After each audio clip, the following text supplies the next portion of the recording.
Black CEO mocked at billionaire's mansion by dawn. She erased their $4. 9B fortune. Hello everyone. Before we begin today's video, I need your help. We've noticed that the channel is losing traction, and subscribing is one of the best ways you can help us. It's quick, free, and allows us to continue bringing you great content. Your support means everything. Let's keep this channel growing collectively. Where are you watching from? Drop your city or country in the comments below. Thank you very much. Now, let's get back to the story. People like you should never stand at the center of a room like this. The words carved through the golden air like a blade dipped in ice. Conversations froze mid-sentence. Forks halted above plates. Even the chandelier lights seemed to tremble, scattering fractured diamonds across the marble floor. In the middle of the ballroom, a palace of cream-colored walls, ornate gold trim, and chandeliers heavy enough to crush a lesser ceiling, every eye snapped toward the source of the eruption. Elaine Whitford stood rigid in her silver gown, the sequins catching the light like shards of broken glass. Her face was flushed, twisted with the kind of rage only entitlement can sharpen. One arm extended fully, finger stabbing the air, pointed directly at the woman in the orange gown standing before her, and that woman, Amara Blake, didn't flinch. Her posture was a study in quiet defiance. Shoulders back, chin level, hands clasped loosely at her waist. The soft orange silk of her dress hugged her frame with an elegance that didn't ask for permission. Her gold necklace glinted subtly under the chandelier's glow. Her expression remained calm, almost serene, a tide refusing to rise just because someone demanded a storm. Elaine's voice rose again, louder, more venomous, enough for the entire ballroom to hear. You think one dress and a ticket makes you equal to people in this house? You don't belong here. You never will. Gasps rippled across the room. A cluster of tuxedoed guests at a nearby table exchanged uneasy looks. The string quartet faltered, bow hovering above strings. A woman in a black gown raised her hand to her lips, whispering something into her partner's shoulder. A few others, emboldened by the spectacle, raised their phones slightly, tilting them just enough to capture the moment without appearing too obvious. Yet one man did not pretend.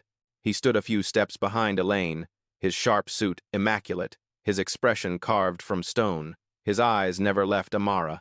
He was studying her, not her beauty, not her dress, not her skin, but the stillness of someone who did not break.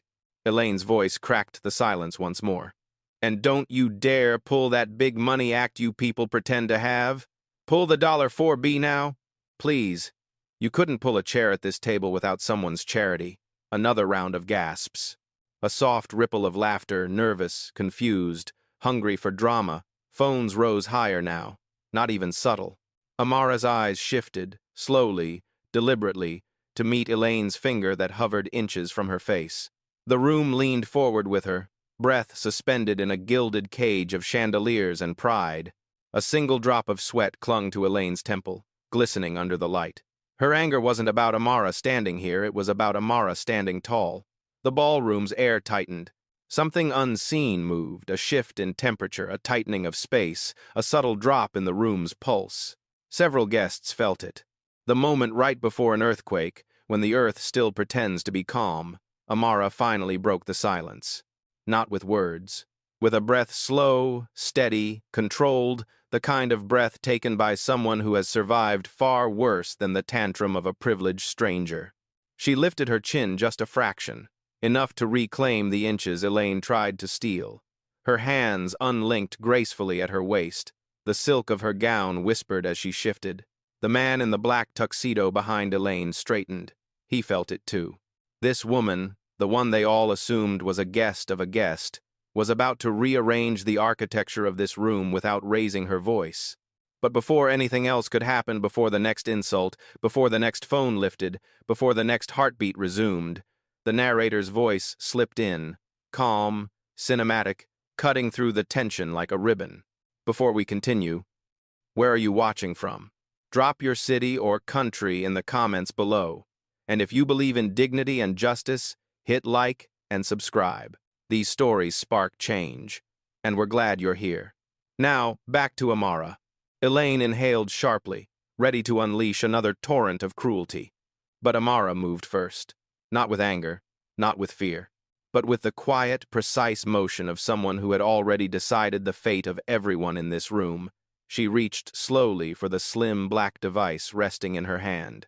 Its screen lit up with a soft glow that reflected in her eyes like the opening of a vault. In that instant, the entire ballroom seemed to still. The chandeliers, the guests, the musicians, even the air. It all held its breath, as if the universe itself understood. Whatever she was about to do, whatever she was about to say, would change the night and the Whitford family forever. For a moment, the ballroom remained frozen around Amara, a masterpiece locked in gold and silence. But the truth of who she was did not begin under chandeliers or within walls carved by old money hands. It began in a place with peeling paint, rattling windows, and the quiet strength of a woman who believed dignity was a birthright, not a privilege. Amara Blake had grown up on the south edge of the city, in a neighborhood the Whitfords had never driven through except in cars with tinted windows. Her grandmother, Lillian, raised her on a seamstress salary, and the kind of wisdom forged through generations of doors slammed shut. Lillian used to say, "Stand tall, baby. Not because they'll respect you, but because one day they'll have no choice." Those words lived in Amara's spine. At 17, she had 2 part-time jobs and a full scholarship she nearly turned down because she didn't think she belonged in halls lined with marble. By 22, she understood something the world never meant for her to realize. Talent was not enough, but relentless intention could rewrite a destiny. She launched her first venture while working nights at a call center, a micro-fund that lent small amounts to forgotten communities. People mocked the idea. Investors laughed in her face. Banks refused meetings. One advisor told her, "Dreams like yours need the right kind of pedigree." She built her pedigree from scratch. By 30, she had turned her micro-fund into Stratos Equity, a global investment powerhouse with an ethic-first model and a valuation that made industry veterans uneasy. By 35, she was the invisible hand behind clean energy grids in 3 countries. By 40, her name appeared on closed-door lists, the kind only CEOs, heads of state, and billionaires ever see. But fame never interested her. Influence did, and influence was most powerful when no one saw it coming. So Amara remained a ghost in high finance. No interviews, no red carpets, no leaks. Even her board rarely met her in person. Her privacy was so absolute that most of the world assumed Stratos was run by a reclusive, middle-aged white man. And the Whitfords, drunk on their lineage, insulated by their illusion of superiority, believed the same. They had spent the last 8 months negotiating a $4.9b deal with Stratos, a deal that would rescue their collapsing empire from the jaws of insolvency. A deal on which their name, their reputation, and their future depended.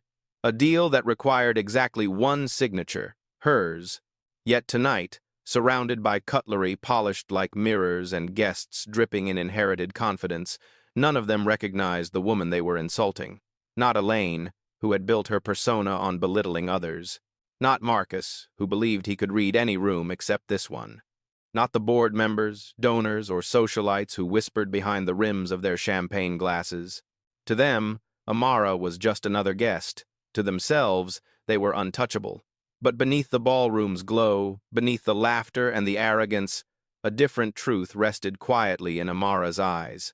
A truth shaped by hunger, discipline, and the unwavering memory of a grandmother who had worked her fingers raw so her granddaughter could walk into any room, especially the ones designed to keep her out. And though Amara hadn't spoken yet, silence wrapped around her like armor. The kind forged not by wealth, but by the knowledge that she held the fate of a dynasty in the palm of her hand. What the Whitfords saw as weakness was simply patience. What they mistook for fear was calculation. And what they believed to be a powerless woman in an orange gown was the very force that would decide whether their legacy lived or died before sunrise. Long before Elaine Whitford pointed her glittering, trembling finger across the ballroom, her family had spent decades crafting an illusion so polished, even they believed it. The Whitfords were old money, the kind of wealth that stretched back to iron mills, railroad contracts, and land deals signed in rooms where only certain bloodlines were allowed to breathe.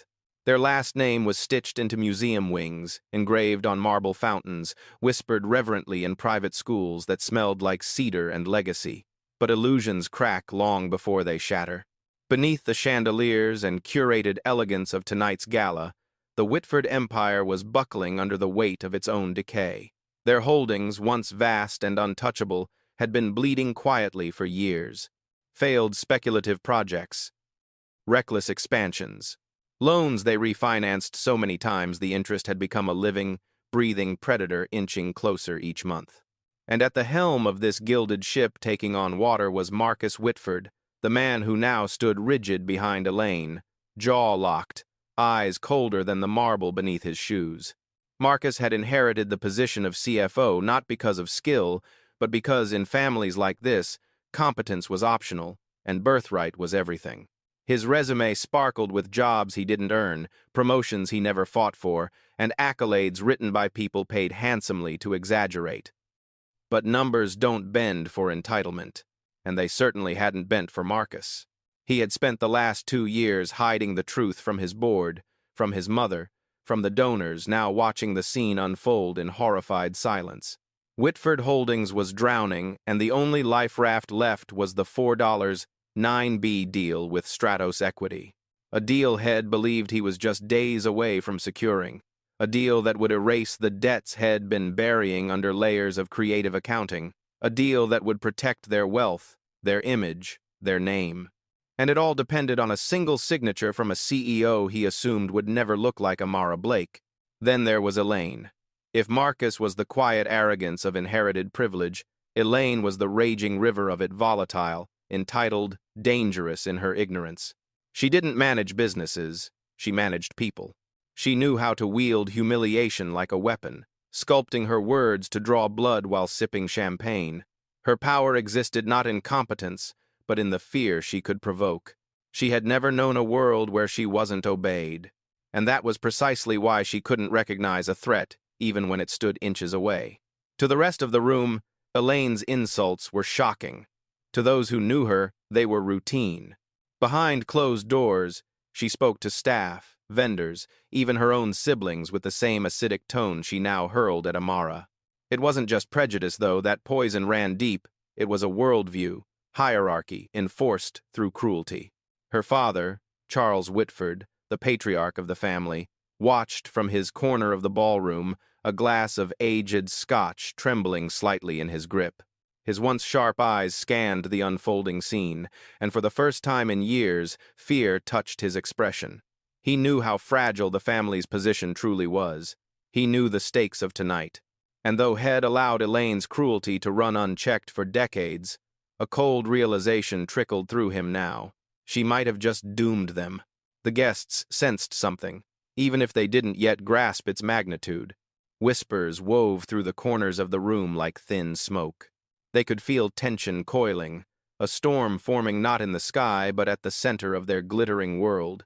And Amara, the quiet woman in the orange gown, was the storm's eye.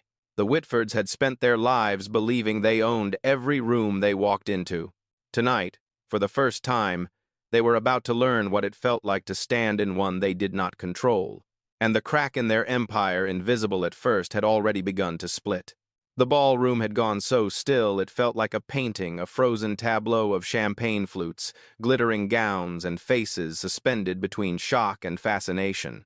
Elaine's outstretched finger hovered inches from Amara's cheek, trembling with the fury of someone accustomed to winning simply by being loud. Her breath rasped through her open mouth as she prepared to unleash another insult, one sharper and more venomous than the last. But Amara moved first. Not fast, not dramatically, just decisively. Her hand rose with the grace of someone reaching to adjust a bracelet, a tiny glint of gold catching the chandelier's fractured light. The gesture was so small, so elegant, so quiet that for a heartbeat, the room didn't register what she was doing. Then the sleek black device in her palm lit up a rectangle of soft white glow bathing her fingertips. Marcus Whitford, standing behind his sister like a shadow built from old money and denial, felt the tiny hairs on the back of his neck rise. There was something purposeful in the way she tilted the screen, something surgical in the way her thumb hovered above it. It wasn't the casual checking of a message. It was intention. "Don't you dare walk away from me," Elaine spat, voice cracking. "I'm not finished." But the room was. They could all feel it, the shift, the drop. The moment the pendulum of power stopped swinging and locked itself in a new position. Amara's eyes lifted from the glowing screen and met Elaine's. They were not angry, not afraid, not even offended. They were calm, deep, ancient, like someone who had survived storms the Whitfords could not imagine and learned to control them. She didn't blink when Elaine stepped closer. She didn't flinch when several guests gasped. She didn't look away when a dozen phones discreetly tilted in her direction. Amara simply breathed in a slow, even inhale, then lowered her gaze back to the device. Her thumb pressed once, a soft chime, barely audible, but loud enough for one man, Marcus. His phone buzzed instantly. He glanced at the screen. The color drained from his face. Strato's Equity Urgent Alert. Immediate freeze on all Whitford-linked transactions. All review protocols activated. Effective 22:14 CST. Marcus' throat closed. His heartbeat lurched. He tried to swallow, but the panic had already seized whatever composure he had left. His hand twitched. The phone nearly slipped. He knew what this meant. Liquidity freeze, capital recall, stalled merger, creditors alerted, exposure imminent. Everything Head spent 2 years hiding was about to be dragged into the center of the room, the same center where his sister was now destroying their last chance at survival. Elaine didn't see any of it. She was too consumed by the performance of power to realize Shed already lost it. "You're going to apologize," she hissed, leaning in close. "And you're going to mean it. Do you understand me? Because I promise you," Amara lifted her head. Elaine stopped. There was something in that gaze, something cold and vast and unyielding that made even the bravest spectator recoil half a step. The chandelier's light caught the edges of Amara's irises, turning them into polished obsidian. Her silence pressed against Elaine like a palm on the chest. Not forceful, just inevitable. Across the room, a group of investors shifted uncomfortably. They didn't know why, but their bodies recognized the feeling. The quiet before a market crash. The breath, right as the floor gives way beneath a fortune. Amara didn't raise her voice. She didn't have to. She lifted the device again, screen still glowing, and tapped once more. The second chime was quieter than the first, but its echo was seismic. It traveled across networks, servers, encrypted systems, and legal channels. It pulled threads the Whitfords didn't know were connected. It tightened knots they didn't know existed. It was the sound of consequences. Elaine's confidence cracked, a thin fissure running through her expression. Somewhere behind her, Marcus whispered, "Elaine, stop, please." But she wasn't listening. She never listened. And Amara wasn't stopping. The trigger had been pulled. The storm had been set in motion. And by dawn, everyone in this room would understand exactly what she had just done. Not out of anger, not out of revenge, but out of truth. Because dignity, when pushed far enough, does not shout, it acts. The ballroom still shimmered in gold, but beneath the chandeliers, something colder had begun to move, invisible, systematic, merciless.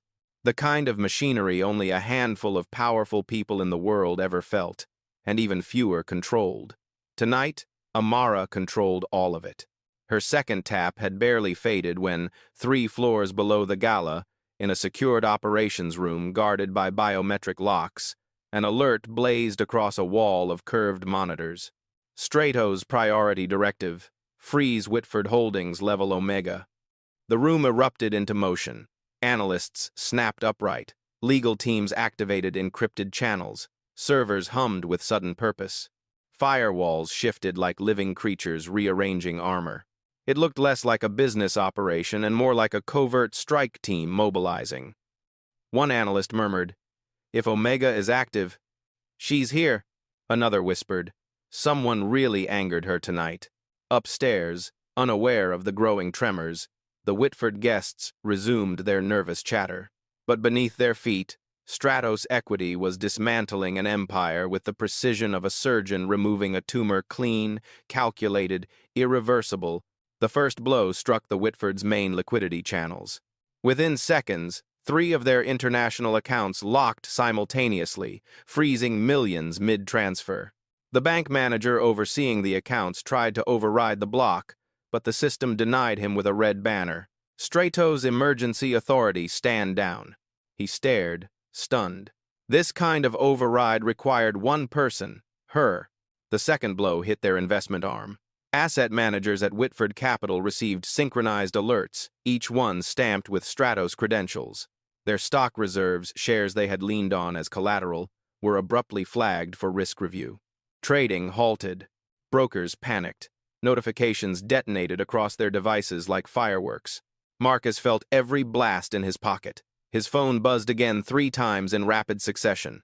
Margin call. Margin call. Margin call. His skin went cold. Elaine kept talking, her voice rising again, feeding on her own fury, blind to everything collapsing behind her. She had no idea that with every word she screamed, the ground beneath her family was sinking another inch. "Are you even listening to me?" she spat. Amara didn't answer. She didn't need to. Her silence was already moving faster than Elaine's rage could travel. The third blow was legal. A team of Stratos attorneys initiated the emergency withdrawal protocol, pulling back all pending agreements tied to Whitford Holdings, not just the $4. 9B deal everything. Every partnership, every bridge loan, every shared venture, all suspended or terminated pending review. A digital tsunami. Upstairs, Marcus staggered backward against a marble column. His breath hitched. His eyes darted around the room as if looking for an escape route from a disaster no one else could see yet. "Elaine," he whispered again, voice cracking. "Stop, please. You don't understand." But she didn't hear him. She heard only her own voice, the only sound she'd trained herself to listen to. The fourth blow struck the market itself. Across financial centers in New York, London, Singapore, and Dubai, Whitford-linked indexes began to flicker. Algorithms recognized the pattern: massive liquidity freeze, sudden risk elevation, Stratos intervention, and initiated defensive measures. Sell-offs triggered, hedge funds pulled exposure. Automated trading systems accelerated the collapse. Within minutes, Whitford Holdings' value began to dip, then slide, then plunge. A few guests in the ballroom glanced at buzzing phones, frowning at the notifications, but none connected the dots. Except one. Amara. She stood in the same quiet posture she'd held from the beginning, her face an ocean of calm in a storm she had engineered with the elegance of a conductor leading an orchestra into crescendo. And as the consequences tightened around the Whitford name, her gaze never left Elaine, not out of anger, but out of clarity. The kind you only earn after being underestimated for a lifetime. The worst part for the Whitfords wasn't that their empire was collapsing. It was that it had already collapsed. They just didn't know it yet. The first scream didn't come from Elaine. It came from a guest near the balcony, a woman in a jade dress clutching her phone as if it had burned her hand. "Oh my God, look at this," she whispered, voice trembling. Her partner leaned over her shoulder. His brow furrowed, then his eyes widened. Within seconds, the ripple spread. Buzz, buzz, buzz. Phones lit across the ballroom like a constellation being born, flickers of cold, white light slicing through the warm, golden glow of the chandeliers. Guests glanced down. Some gasped softly. Others blinked in disbelief. A few instinctively stepped back as though the ground beneath them had begun to tilt. On one screen, Whitford Holdings' market value drops 11% in 4 minutes. On another, breaking. Stratos equity freezes all partnerships with Whitford family. Then a third, risk alert. Creditors begin recall procedures. The whispers collided and multiplied, forming a low, rising hum, the kind that foreshadows a stampede. Elaine, however, was too wrapped in her own fury to notice the world crumbling around her. "What is that face?" She barked at Amara, mistaking calm for insolence. "You're not going to intimidate me. I don't care who you think you are," but Marcus did. He had been staring at his phone so long his knuckles had gone white. His breath grew shallow, each exhale shakier than the last.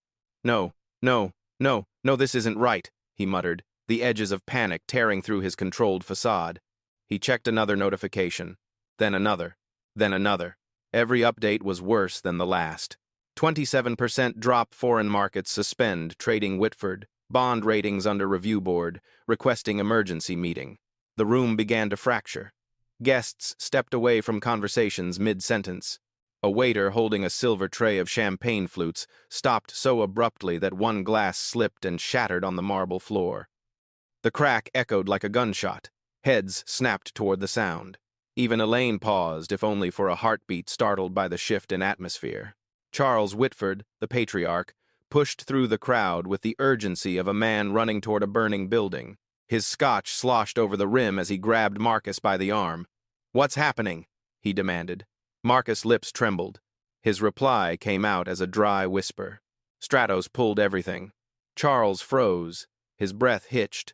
For the first time in decades, he looked small. "What do you mean, everything?" "Everything," Marcus repeated, voice cracking. "The deal, the partnerships, the credit lines, the guarantees, all of it. Gone." Elaine blinked. The words finally pierced her armor. That's impossible," she stammered. "They wouldn't, you said the CEO wasn't even here." Marcus turned slowly, his gaze lifting from his phone to the woman in the orange gown who had not moved an inch. His eyes widened, the realization settling into his bones. "It's her," he whispered. Elaine frowned, confused. "Who?" Marcus swallowed hard. "The CEO, the one we've been negotiating with, the one who controls the $4. 9B. He exhaled shakily. "Amara Blake." The name struck the air like lightning. Guests gasped. Someone dropped their phone. The quartet stopped playing entirely. Elaine's face drained of color. "No," she said, shaking her head. "No, she can't be." But Charles knew. The moment he looked into Amara's eyes, the calm, the weight, the authority, he understood exactly who she was. "God help us," he whispered. The ballroom tilted, not literally but perceptibly, as if gravity itself had shifted toward the woman they had underestimated. All around her, panic blossomed. A banker excused himself, muttering something about exposure limits. A donor hurried toward the exit, calling his assistant in a frantic whisper. 3 investment managers huddled together, speaking in jargon that barely masked their fear. The empire was collapsing in real time, not tomorrow, not next week, not after negotiations now. And Amara stood at its epicenter, unshaken. Her stillness was no longer misunderstood. It was recognized, not as passivity, but as power. The kind that didn't announce itself, the kind that didn't warn, the kind that didn't beg for respect, the kind that ended legacies. And as the ballroom dissolved into chaos, Amara's gaze remained steady, anchored, resolute, watching as the Whitford world cracked open under the weight of their own arrogance. The storm had arrived, and it was far from over. For a long, suspended moment, no one in the ballroom moved. The gold light from the chandeliers clung to the air like dust, frozen mid-fall. Every conversation, every whisper, every shallow breath seemed trapped beneath a glass dome of disbelief. Then, slowly, the crowd began to turn not toward Elaine, not toward Marcus, not toward Charles, but toward the woman in the orange gown. Toward Amara Blake. It was as if the room itself, with all its marble, wealth, and arrogance, had finally realized who the axis of this night truly was. Elaine took a stumbling step backward. Her heels scraped against the marble, a sharp, brittle sound that cut across the silence. Her mouth opened, but no words came out, only a thin, broken breath. You're not," she began, but her voice cracked on the second word. Amara didn't respond. She simply watched, her expression unreadable, the calm in her eyes deeper and darker than the polished stone beneath their feet. Charles Whitford stepped forward, desperation splintering his features. "Miss Blake," he said, forcing his voice into something resembling composure, "this is clearly a misunderstanding. My daughter, she acted impulsively. We had no idea." "No," Amara said softly, her voice a controlled ripple in the room's trembling surface. "You did." Her words were not loud. They didn't need to be. They carried weight. The room obeyed. Charles blinked, thrown off balance. I assure you." "You assured yourselves," Amara continued, "that the person signing your salvation would look like you. You assumed power only flows in one direction, yours." The line landed like a precision strike. Guests who had once laughed at Elaine's jokes lowered their eyes. A few shifted uncomfortably, as if the light had suddenly grown too bright. Even the phones held up to record trembled slightly. Elaine finally found her voice, thin and shaking. This doesn't mean anything. We can fix it. Just undo whatever you did. Marcus' head snapped toward her, horror in his eyes. Elaine, stop talking. But Elaine, fueled by panic rather than arrogance now, pushed on.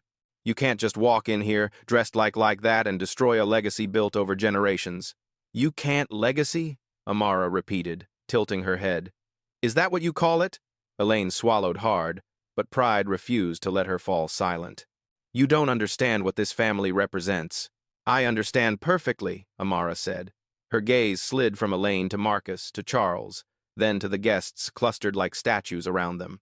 You represent doors that were never meant to open for people like me, and walls built high enough to convince you they never would. A murmur rippled through the ballroom, not of outrage, but of dawning awareness. Amara stepped forward just enough that the light caught the subtle gold along the neckline of her gown. Her presence seemed to expand, not in volume, but in gravity. You built this house on old rules, she said, and you assumed those rules would protect you forever, even from your own behavior. She looked directly at Elaine. They didn't. Elaine's face twisted rage, shame, fear, disbelief, all folding into each other. You're doing this because I insulted you? No, Amara answered. I'm doing this because you revealed yourselves. The room inhaled as one. Marcus stumbled forward, voice thick with desperation. Miss Blake, please, there must be a way to discuss this professionally. This was your professional chance, Amara said, and she, her eyes flicked briefly, to Elaine ended it before it began. Charles tried again, more pleading than commanding. You're condemning an entire family over a moment of disrespect? A moment? Amara's brow lifted slightly. This wasn't a moment. This was a mirror. The silence tightened. You've spoken this way to others for years. Staff, vendors, partners, anyone you thought beneath you. She let the truth settle like dust on old furniture. Tonight, you chose the wrong target. Elaine's knees seemed to weaken. You can't do this. I already did. The lights flickered, not from electricity, but from the shifting bodies of guests who now understood the magnitude of what was happening. Some watched with unease, others with awe, a few with something like respect. For the first time all evening, Elaine looked small. Please, she whispered, not to Amara, to anyone. But there was no saving her. No saving the Whitfords, not from this, not from themselves. Amara's voice softened, but its edges remained steel. Power isn't determined by who shouts the loudest, she said. It's revealed by who stands the stillest. Marcus closed his eyes. Elaine bowed her head. Charles exhaled through a trembling jaw. And the rest of the room, once aligned with the Whitfords, now revolved around the woman they had mistaken for a nobody. The night was no longer theirs. It belonged to her. Dawn arrived without mercy. While the last guests staggered home from the shattered gala, the world outside had already rewritten the Whitford name. Screens across global markets lit up with brutal clarity, red lines plunging downward, alerts firing in relentless succession. Whitford Holdings, 62% in pre-market, trading Stratos withdraws $4. 9B, deal effective. Immediately creditors issue emergency demands. By 5:14 a.m., the first major bank revoked its guarantee. By 5:27, 2 international partners terminated their contracts. By 5:49, the Whitfords' remaining liquidity evaporated like breath on glass. Inside the mansion, the chaos from earlier had curdled into devastation. Charles Whitford sat slumped at the dining table, hands buried in his thinning hair, as his phone vibrated in endless, merciless waves. Marcus stood beside a window, staring blankly at the city skyline, the sun rising slowly behind him, painting the room gold, mocking the ruin it illuminated.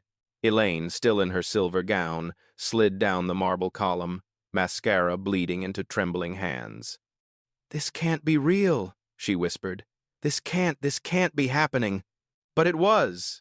Every decision, every insult, every assumption, all of it had led them here.